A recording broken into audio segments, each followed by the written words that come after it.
బలం ఉన్నవాడు దాన్ని కష్టంలో ఉన్న వాళ్ళ కోసం వాడకపోతే ఇక దానికి విలువేముంది? అందులోన మనకు ఆశ్రయం ఇచ్చిన వాళ్ళకి తిరిగి ఉపకారం చేయలేకపోతే జీవితానికి అర్థమేముంది? అందుకే కుంతి భీముణ్ణి పిలిచింది. భీమా, ఇదిగో మనకింతకాలం ఆశ్రయం ఇచ్చిన ఈ బ్రాహ్మణుడికి నేడు కష్టం వచ్చింది. వాడెవడో బకాసురుడట, రాక్షసుడు. ఈ ఊరిని తన అధీనం చేసుకుని ఇక్కడ జనాలని పీడిస్తున్నాడు.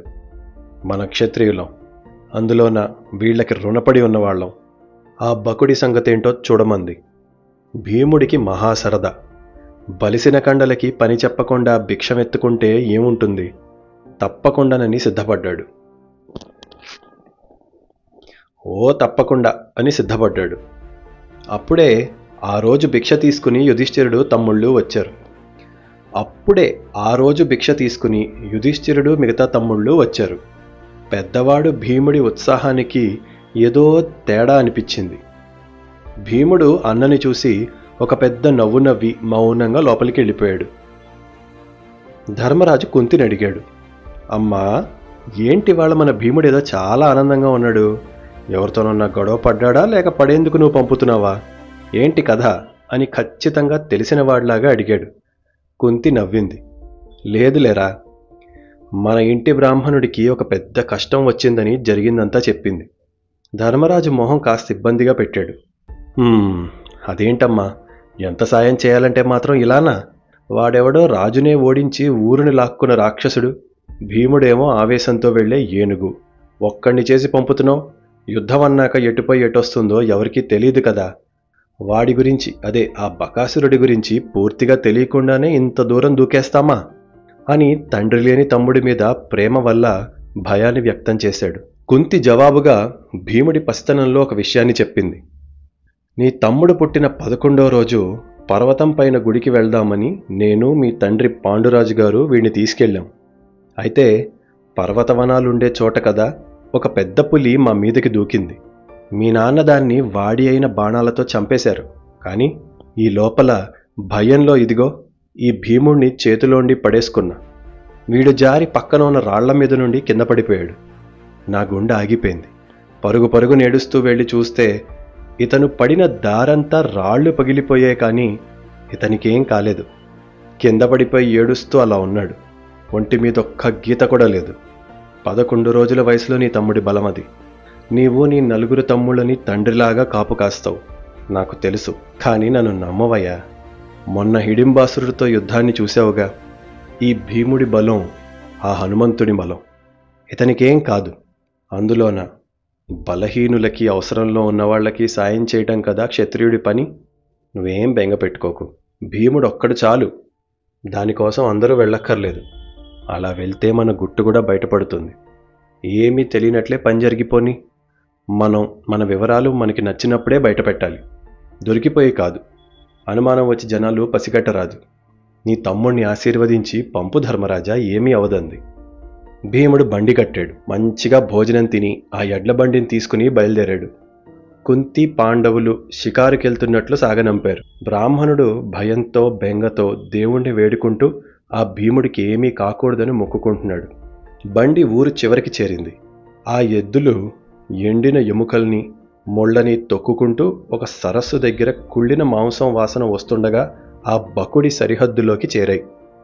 భీముడు అప్పటికొక మంచి కునుకు తీసి ఆ వాసనకి లేచాడు. వాడి సంగతి తర్వాత. వాడెలాగీ ఇవి తినలేడుగా, నేను తిన్నవును, నేనే తినేస్తా అని చక్కగా తింటం మొదలెట్టాడు. ఆ ఎడ్లబండి చప్పుడికి బకాసురుడు బయటికొచ్చాడు. ఎప్పటికంటే కూడా ఆలస్యం అయ్యేసరికి ఆకలి మీద ఉన్నాడు. బండి దగ్గరికి రాకుండా దూరంగా ఆగిపోయేసరికి కోపంగా పరిగెత్తుకుంటూ వచ్చాడు. వచ్చి చూస్తే ఏముంది, భీముడు హాయిగా వీడి కోసం తెచ్చిన తిండిని తినేస్తున్నాడు. ఆకలి మీద ఉన్నాడు. ఆ కోపానికి ఈ అవమానం రెండూ కలిసి 2 చేతులు బిగించి ఒక గుద్దు గుద్దాడు భీముడి వీపు మీద. భీముడు కనీసం తిరిగి చూడలేదు. యజ్ఞోపవీతాన్ని సరిచేసుకుని తినే పనిలో ఉన్నాడు. బకుడికి ఆశ్చర్యం వేసింది. కాలితో ఒక్క తన్ను తన్నాడు. భీముడు కాస్త ముందు కూగి తాగుతున్న మజ్జిగ కాస్త ఒలికింది. భోజనం అయిపోయింది. అప్పుడు వెనక్కి తిరిగి చేతివేళ్లని చీకుతూ బకుడి వైపు చూశాడు. ఉండు అనొక సైగ చేసి చేతుల్ని కడుక్కుని తీరిగ్గా మంచినీళ్ళని ఆ కుండ నుండి తాగుతున్నాడు. బకుడు పరుగు పరుగున వచ్చి భీముడి మీద చెయ్యెత్తాడు. ఒక చేత్తో తాగుతూ మరొక చేత్తో ఆ ఎత్తిన బకుడి చేయి పట్టుకున్నాడు. ఆ తాగే కుండని వాడి నెత్తికేసి కొట్టి భీముడు కాలితో వాడి గుండెల మీద ఒక్క తన్ను తన్నాడు. వాడు వెనక్కి ఎగిరి ఒక మట్టి కుండ విసిరితే పడినట్టు పడ్డాడు. భీముడు కాస్త ఒళ్ళు విరిచి, ఎరా నువ్వేనా బకుడివి? ఊళ్ళో జనాన్ని రోజుకొకడిని తింటావంట, ఇవాళ నన్ను పంపారా నీకు ఆహారంగా, దా అని వెటకారంగా వేళ్లు విరుస్తూ అన్నాడు. బకుడికి ఎక్కడలేని కోపము వచ్చి పక్కనున్న చెట్టును ఒకదాన్ని పెరికి భీముడి మీదకి విసిరాడు.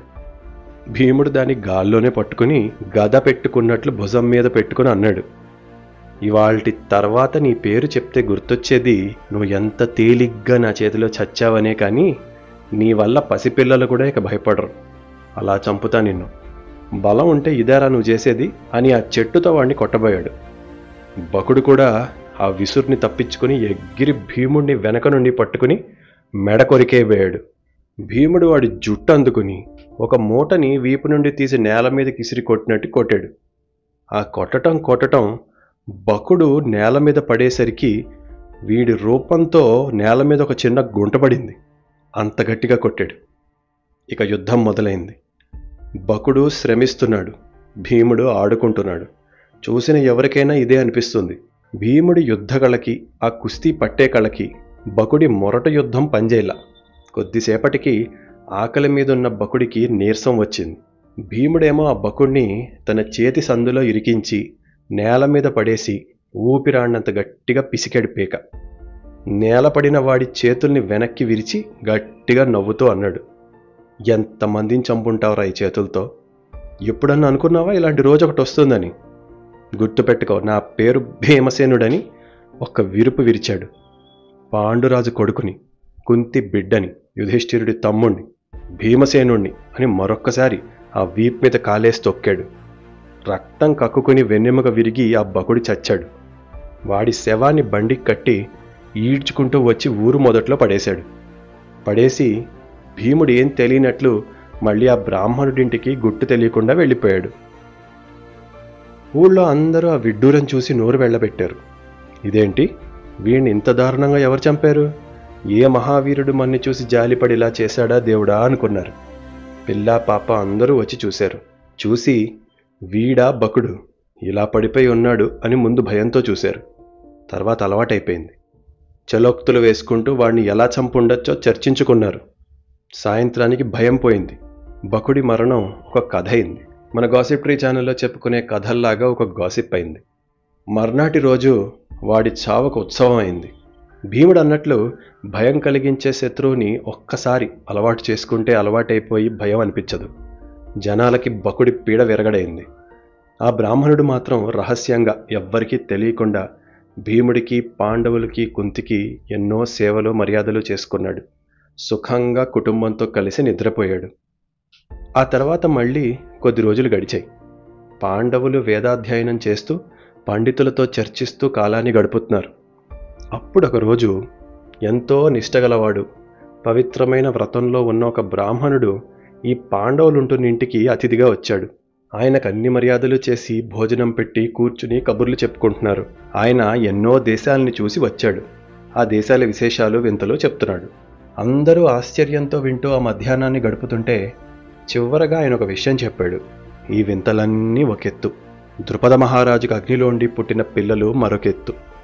ఒక కొడుకు, ఒక కూతురు. ద్రోణుడి మీద పగతో ఆయన చేసిన ప్రయత్నం ఫలించింది. అసలు ఆ హోమాన్ని చూసిన కళ్ళు ఇంకా దాన్నే తలుచుకుంటున్నాయి అన్నాడు. అందరిలో ఎంతో ఆసక్తి కలిగింది. అందులోన ద్రుపదుణ్ణి ఓడించిన అర్జునుడు, ద్రోణుడికి శిష్యులైన పాండవులకి ఇంకా ఆసక్తి కలిగింది. వాళ్ళ విశేషం ఏంటో చెప్పమని అడిగారు. ఆయన మాటల్లో వాళ్ల గురువుగారి గురించి వినటం మొదలుపెట్టారు. ఆ కథ ఏంటో, దాని తర్వాత భారతం ఎటెళ్ళిందో నెక్స్ట్ ఎపిసోడ్లో విందురుగాని.